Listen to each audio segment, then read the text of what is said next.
On Discovery Channel's Naked and Afraid, two strangers are dropped in a remote location and challenged to survive for 21 days using only one tool and their own skills. The premise of the show is simple yet extreme. No food or water, no shelter, and no clothes. For Charlene Plante of Sanford, that sounded like all in a day's work.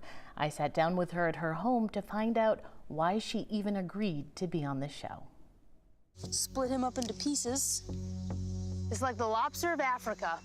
Sanford native Charlene Plante, But everybody calls me Cheeny. or Cheeny, is completely in her element on an upcoming episode of Discovery Channel's Naked and Afraid. I really wasn't very familiar with the show at all. I had people all the time, they're like, oh, Cheeny, I've been watching the new season, like, you'd be so good. Friends and family thought the show would be perfect for the wilderness guide who also works on a lobster boat and paints houses. I'm always busy, like, I work basically 3 jobs right now. And then when I'm not working, I'm in the White Mountains, or I'm out in the ocean, or I'm fishing, or I'm doing something. I don't just sit on the couch. Cheeny learned serious survival skills in the Air Force. They showed me tips and tricks and principles for everything in every biome across the world, so that it was pretty much fail-proof. I was a SEER specialist, and SEER stands for Survival, Evasion, Resistance, and Escape. And my job is to train pilots and aircrew members what to do if they have to bail out, ditch, get shot down. Show producers reached out to Cheeny to see if she wanted to be on the show.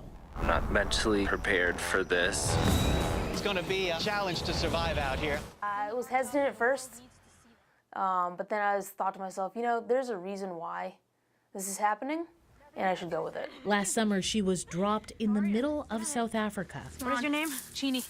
Cheeny. I'm Rebel. Rebel? Yes, Oh Rebel. my God, yes. I'm so happy that's your name. Where she met her castmate. At first I was apprehensive about the nudity, but within the first probably hour or two, you don't worry about it.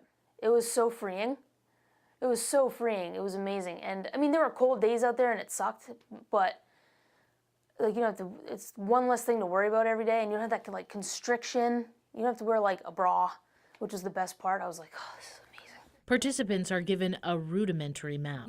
I met Rebel here, and we walked down this dry riverbed to about this area right here. They're allowed to bring 1 item each, and then they're usually given an additional item, like maybe a pot or something to boil water. Naked and Afraid isn't like other popular survival shows in that there's no money, no prize except bragging rights for those who survive the full 3 weeks without giving up or getting sick and being forced off. Medic, I need you here now. Sean? A film crew follows the contestants. So the camera crew, they are not allowed to interact with you. They're just there to catch everything. Which made hunting even more challenging. I mean, everything wants to eat everything in Africa. The animals are super hyper-vigilant. I got my scorpion, and now I really want to get down to this pond because it is full of food. I've seen it, I just have to get it. I remember walking to the water source. You can see them at a distance, probably 100, 200 yards away. And there's no sticks to step on. I'm on the dirt. And they just catch your scent. And they'll just stop and they'll look at you. And you're like, I'm probably 200 paces away. And they know I'm there and they're gone. The hardest part of the adventure for Cheeny was certainly not what I expected to hear. Boredom. When you had downtime, you're just, I mean, there were days where it was too cold, you couldn't really go out and do anything, or too windy, the animals knew you were there, or it was too hot and you couldn't risk dehydration or sunburn.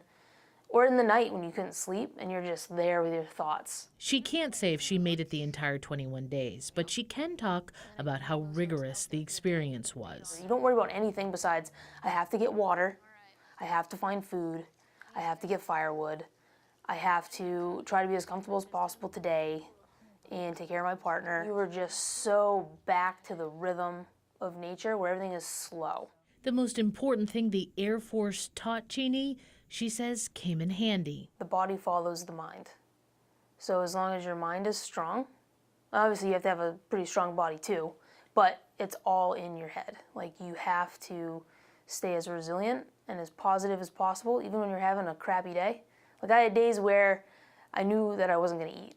And that sucks, you know? And like, I'm sleeping in the dirt and my hips hurt, and it sucks. But you have to try to find that silver lining there. So like, well, I'm sleeping in the dirt, yeah, but I'm sleeping in the dirt in South Africa. A show that Cheeny Plante knew little about. I mean, I always thought I could handle anything, but now I'm like, I can definitely handle anything. Because you have a bad day and you're like, you know what? I did this in Africa and it sucked. This is nothing compared to that. Has given her an experience she continues to miss. This is definitely something that's changed me. And Cheeny said she would definitely go back if she was invited to be on Naked and Afraid again. Again, her episode airs this Sunday at 8 p.m. on the Discovery Channel, and she's not seen it yet, so she's really excited.